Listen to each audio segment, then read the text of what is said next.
Kano ke katundu kaffe ak'obadde okimanyi mu malindirire.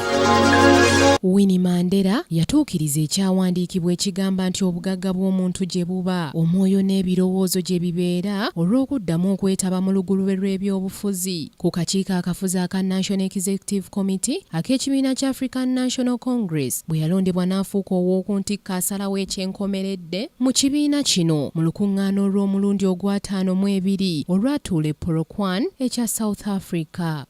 Yaddamu n'alondebwa ng'omubaka wa paalamenti kwabo abataano abaava mu kibiina kya African National Congress ekyalaga olwatu nti abakulembeze baali bamulinamu essuubi era ng'ebyobufuzi byamuli mu musaayi. Omukyala ono Winnie Mandela yawagira President Jacob Zuma mu kampeyini ezaali ez'akaasammeeme okutwala ekifo ky'obukulembeze bw'ekibiina kya African National Congress ng'aggyako abakulembeze abakadde okwali Thabo Mbeki bwe baali batalima Kambogo nga n'olumu Mbeki yajjako Winnie Mandela enkofiira gy'atera okwambala ku mutwe n'agikasuka, ekintu ekitaamusanyusa.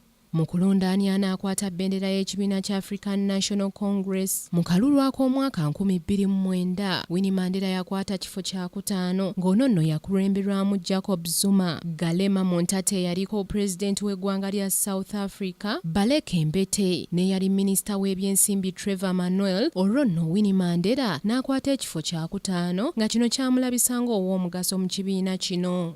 Nga bw'omanyi obukojjokojjo bwa bannamawulire ku kunoonyereza n'okumanya, jjo ly'abalamu mu mwaka gwa 2010 munnamawulire ku mukutu ogumu mu South Africa, Naddira Naipol yatuukirira nnakyalo ono abeeko ebibuuzo byamubuuza n'ensonga z'abaatangaazaako era nga ze zimu ku zino. Yalumba eyalibba Nelson Mandela nti yavuluga abaddugavu n'atababalaamu kaabuntu wabula okubajjamu ensimbi nti talina kyali okuggyako omusingi gwe yateekawo ng'akyalina embavu mu ggwanga lino.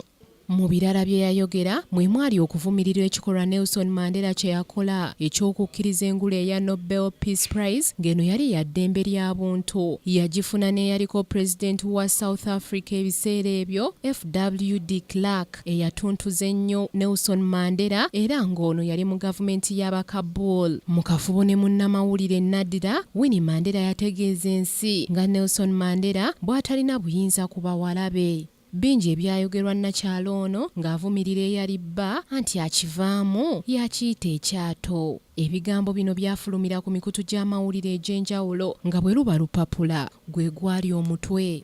Mu mwezi ogwokusatu ng'ennaku z'omwezi 14 omwaka 2010 ekiwandiiko kyafulumizibwa ku lwa Winnie Mandela ti emboozi eno yali njingirire era baali bamuwanda buwanzi bigambo mu kamwa. Omukyalo ono ayagala nnyo okulabibwa era okulabikira ku ntimbe z'amawulire gaggadde, kyokka akyanenya gavumenti ya South Africa olutatadde olw'okulemererwa okuyamba abaavu wadde nga takyalina nnyonta mu bukulembeze ng'agamba nti ebiro bye byaggwako. Olunaku olw'enkya lindirira ebintu ebikulu 10 ebimufuula ow'enjawulo, firimu zazzaazannyibwamu saako n'ebikulu ebiri mu kitabo kye kye yawandiika nga Mandela afudde. Ku lwa Kingdom TV amalindirire, Samali Kisaache.